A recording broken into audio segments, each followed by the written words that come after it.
Terlebih dahulu saya mohon izin kepada seluruh para tokoh adat, sesepuh adat, para lembaga adat, dalam bahasa kitanya bukan sok pandai, bukan sok pintar gitu, bukan mengajari orang gitu kan. Benar. Dalam bahasa adat kita, kalau terlupa kita ingatkan, kalau tertidur kita bangunkan. Itu dalam bahasa adat kita. Benar. Saya akan coba menerangkan antara adat dan budaya. Apa itu adat dan apa itu budaya gitu. Pemirsa yang saya hormati, para masyarakat adat di seluruh Indonesia dan khusus Provinsi Riau, Kota Pekanbaru, saya coba sedikit menerangkan apa itu adat dan apa itu budaya menurut adat istiadat kita, khusus masyarakat Melayu dan masyarakat Minangkabau. Yang disebut dengan adat itu sebagaimana yang lazim kita dengarkan adalah adat itu aturan, adat itu hukum. Dengan adat kita pasti bisa membuat aturan adat di negeri kita. Dengan adat kita pasti bisa memberikan sanksi dan denda kepada orang yang salah di negeri kita. Dengan adat kita pasti bisa membuat peraturan adat di negeri kita tentang keamanan dan kelakuan akhlak bagi masyarakat hukum adat di negeri kita. Sementara budaya itu sebagaimana yang kita ketahui, budaya itu adalah kebiasaan kita. Budaya itu adalah tampilan-tampilan kita. Budaya itu adalah tontonan-tontonan kita. Seharusnya yang harus kita utamakan di dalam hidup kita bermasyarakat di lingkungan kita masing-masing adalah kita harus mengutamakan adat daripada budaya. Makanya saya sering mengatakan, apabila adat yang kita utamakan, budayanya pasti ikut. Tetapi kalau budayanya yang kita utamakan, adat pasti tinggal. Kalau tinggal adat sama kita di masyarakat kita, alamatlah negeri dan isinya akan hancur oleh budaya-budaya luar. Sementara adat itu, kalau bahasa adat dan bahasa Melayunya itu yang disebut tali berpiling tiga, tungku tiga sejarangan, menyatakan di situ itu bahwa adat itu adalah hukum. Karena tiga aturan hukum yang mengatur cara hidup manusia di muka bumi ini. Jauh sebelum ada masuk aturan hukum agama, yang mengatur cara dan gaya hidup kita adalah aturan hukum adat.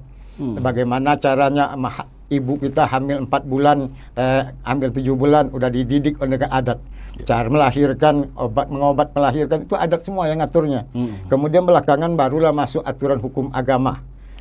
Aturan hukum agama itu rata-rata adat itu dengan agama boleh dikatakan 90%.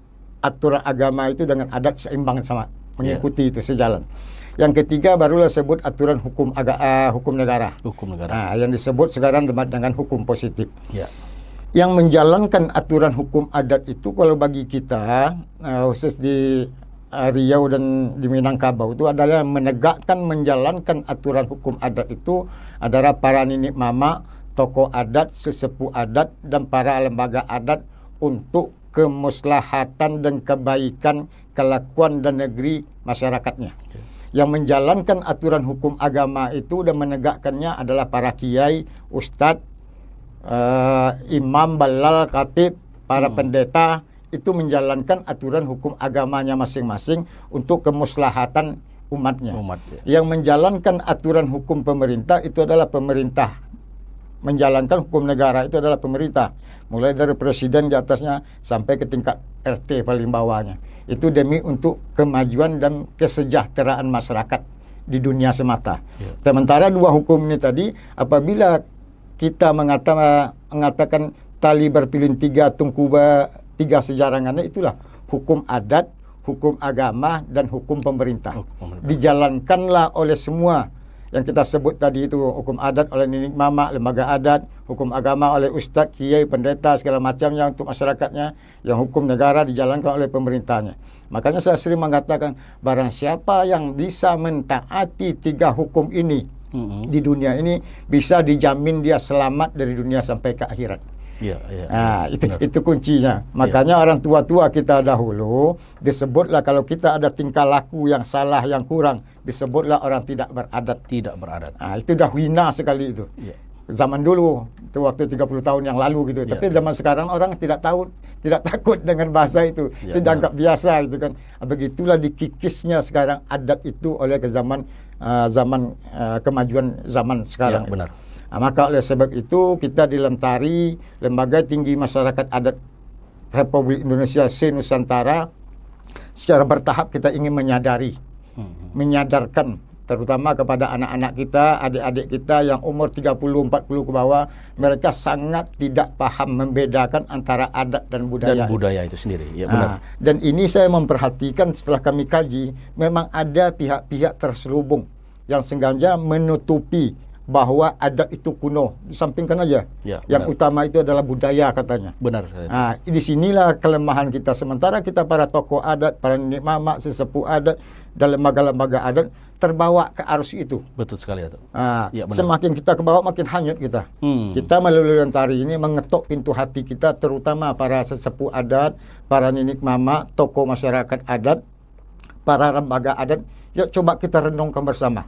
Mana yang kita utamakan, adatkah atau budaya? Seperti yang saya utarakan tadi, di adat itu kita semuanya ada. Mulai kita bangun tidur, kita dididik dan diatur oleh adat itu sampai kita bangun tidur lagi.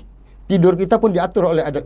Coba bayangkan begitu pentingnya adat itu di kehidupan kita manusia ini. Betul. Sementara sekarang ini adat itu dikesampingkan. Yang diutamakan budaya. Makanya saya sering mengatakan juga kalau saya salah, mohon maaf, beribu kali maaf kepada seluruh masyarakat adat se-Indonesia.